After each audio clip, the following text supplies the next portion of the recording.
Good afternoon again to everyone and welcome back to my channel, and it's me again, ang inyong chismosong Kaalda Vlogger. Gusto ko muna ulit magpasalamat sa inyong lahat sa mga walang sawa na tumatangkilik, nanonood, sumusuport at sumusubaybay ng mga content ko here on my YouTube channel. So wag ninyong babaktawan o lalaktawan tong ating content ngayong araw. I'm sure na hindi ninyo pagsisisihan na pinanood nyo ito. And syempre guys, most especially, huwag ninyong kalimutan na palaganapin at palawakin ito ngayong araw. So, dumako na tayo sa ating main topic for today's video. Ito na nga mga ka-Aldab Mason, no? Ito na nga. Please guys, please. Tigil-tigilan nyo na rin yung kagagawa ng issue about Alden and Kailin Alcantara. Okay, dahil magkapatid lang yung dalawang yan sa industriya ng showbiz. Magkatrabaho lang yan. So, ito na guys, watch this. Mamaya ipapaliwanag ko sa inyo ng buong buo. So, ito na guys, watch this. Yes, you belong to me, and I'm yours exclusively. Right now we're living, breathing, show. At kung nakita nyo na nga yung recap, so once again si TTO sa mga admins, dumako na tayo sa ating main topic for today's video.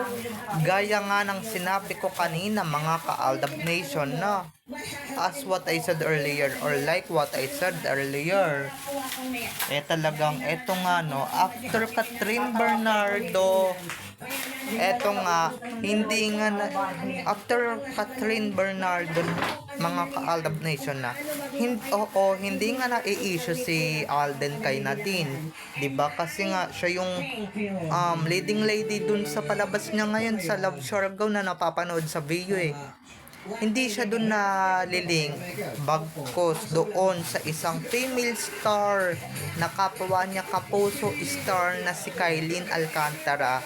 At ito na nga, marami na ngang speculation ang ating babasagin. Diba, na kesyo magjowa daw, just magjowa, mag boyfriend, girlfriend, diba? Kung ano-ano pang speculations ang lumalabas dyan sa mga yan. Eto lang ang sasabihin ko sa inyo. Diyos ko, kabahan naman kayo. O kaya kilabutan naman kayo sa sinasabi ninyo.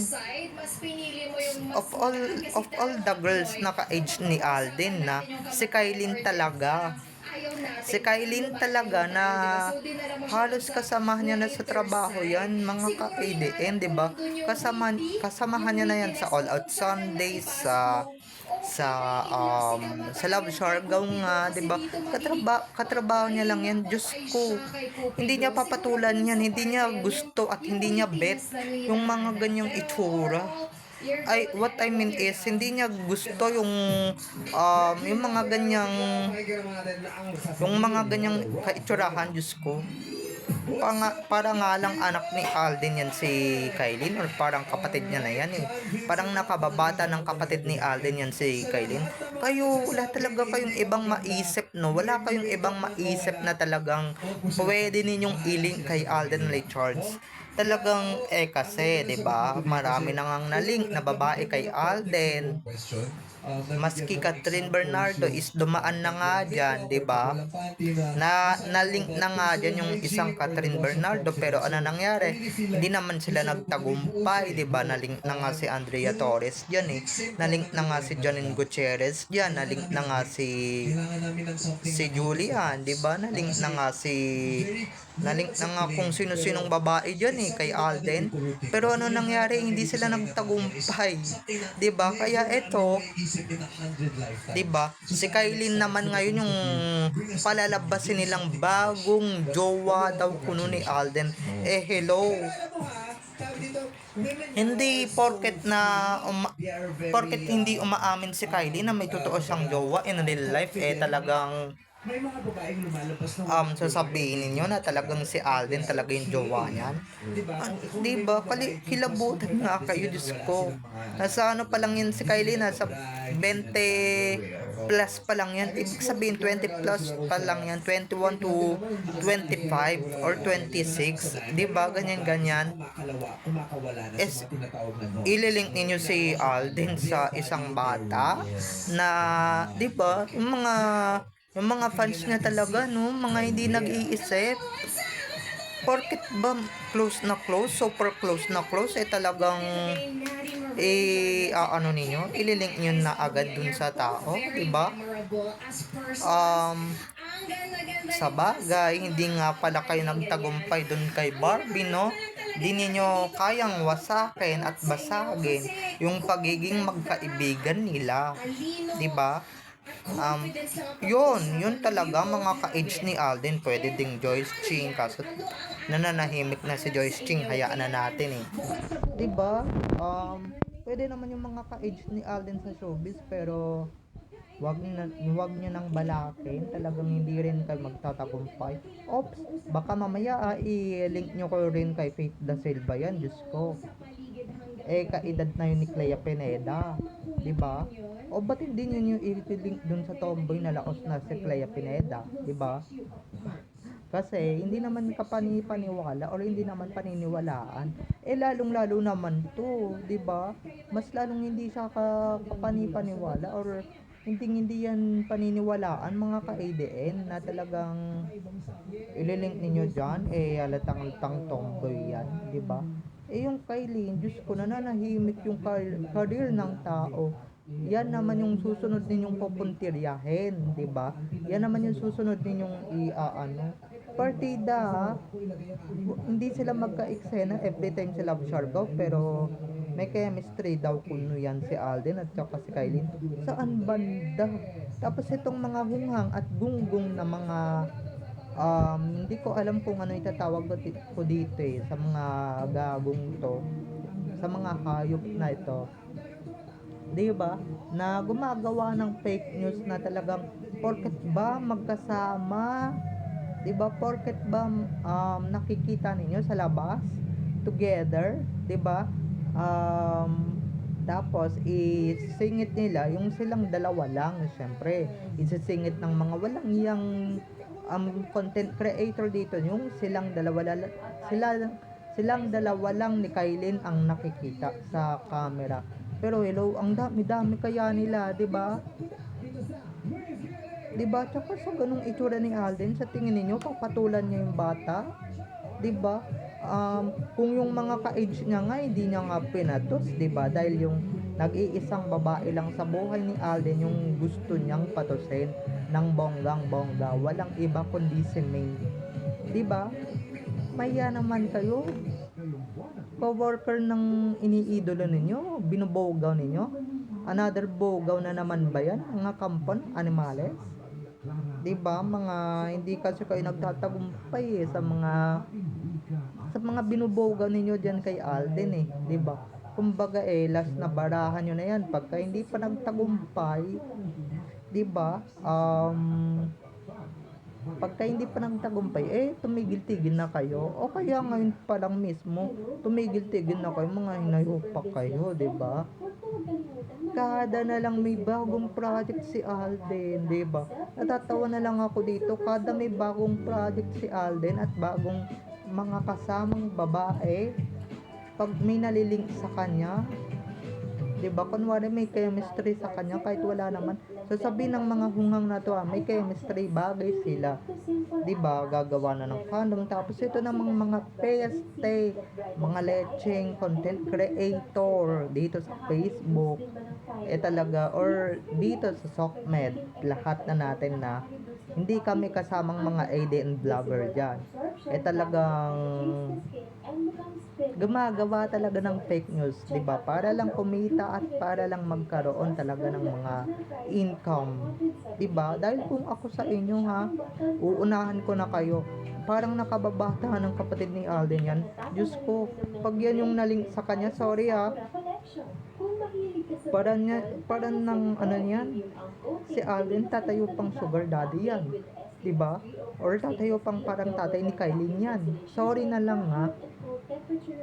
Sorry na lang talaga, pero real talk talaga tayo dito mga ka-Aldab Nation. 'Di ba? Para namang cowgirl daddy yan si Alden, 'di ba? Parang 'di ba? As a 30 plus years na siya ano ninyo sa bata, 'di ba? Na para bang hindi kayo kinikilabutan sa sinasabi ninyong mga anay natiks kayo. 'Di ba? Sa dinami-dami ba namang sa dinami-dami ba namang nila sa dinami-dami ba naman nilang ibinubuga diyan sa idol nila talagang nababasag nating mga ka-ADN, 'di ba? Nababasag natin at talagang nawawala talaga sila sa mga sirkulasyon, 'di ba? Yung mga gusto lang naman nilang isip. Okay lang ha, okay lang yung isip-ship ninyo yung idol ninyo. Ito nabasa ko lang to or narinig ko lang to sa isang nagchat sa akin. Okay lang na isip-ship ninyo yung idol ninyo. Wag lang masyadong dilulu, 'di ba? Wag lang masyadong ibobogaw na to the point na ipagpapares nyo na sa totoong buhay na para bang sila talaga yung gusto ninyong magjowa kahit na alangan sa edad, 'di ba? Kahit na alangan sa kahit alangan sa edad mga ka-ADN, 'di ba?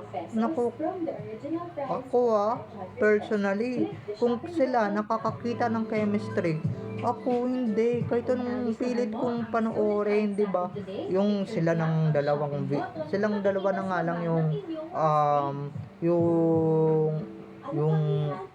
'di ba? I have so many videos that I saw many videos of Alden and Kylie together. Wala akong nakikitang chemistry kahit nasabihin ninyong magkasama sila sa labas, magkasama sila sa ganitong place, sa lugar. Wala talaga akong nakikita, or baka, 'di ba? Parte lang 'yan ng promotion ng Love Siargao kasi balita ko parang nilalangaw yung Love Siargao talaga 'di ba? Parang nilalangaw at parang nag-flop. Kaya ayan, gumagawa ng paraan tong taragis na management ni Alden at ni Kylie, which is yung GMA Sparkle, 'di ba? Ginagawa nila ng paraan para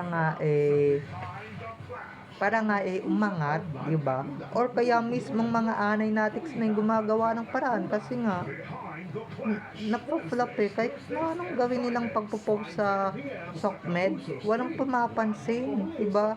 Kumbaga dead man lang talaga lahat. 'Di ba? Maraming dumided, maraming mga mga tumitingin-tingin kami pero never namin napapanood kasi nga may bayad, 'di ba?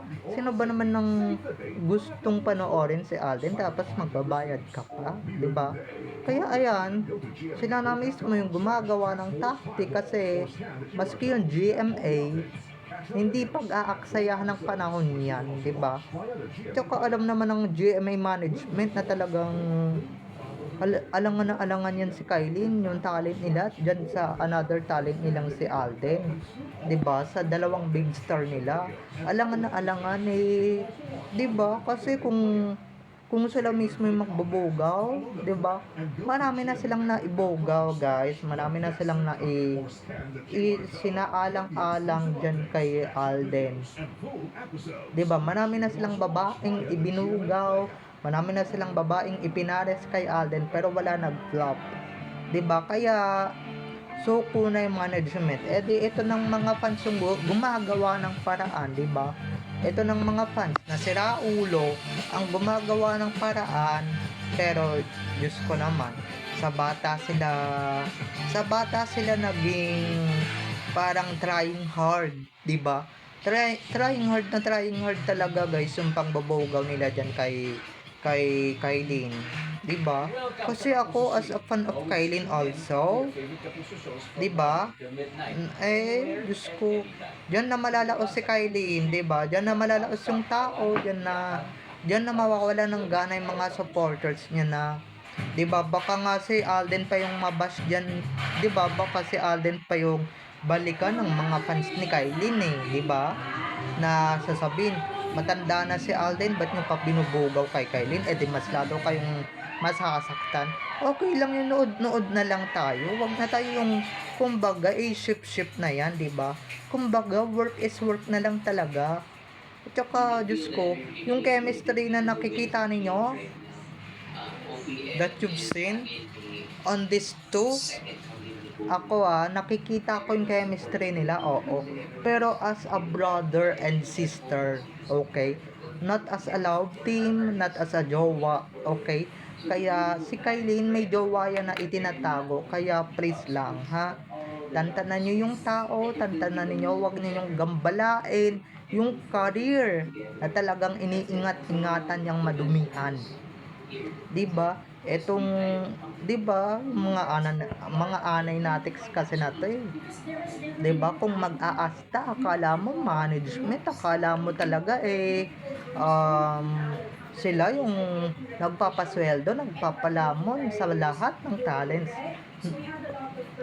ng GMA. Kung 'di ba, na para bang walang karapatan yung GMA na sila mismo yung mag-ship, na sila mismo yung makakita ng potential chemistry, 'di ba? Inunahan na talaga na itong mga to. Total bida-bida naman tong mga to, 'di ba? So ayun lang mga ka-ADN. Okay? So bye-bye na mga ka-ADN. I love you all. Have a nice day. Keep safe and God bless everyone. Bye-bye. I love you all. Enjoy watching. Don't forget to subscribe to my YouTube channel, and syempre don't forget to click the notification bell para pag nag-upload ako, kayo agad ang unang-unang manonotify sa aking mga susunod pang i-upload na mga videos. Bye bye mga ka-ADN, enjoy watching, see you on my next videos. Bye bye.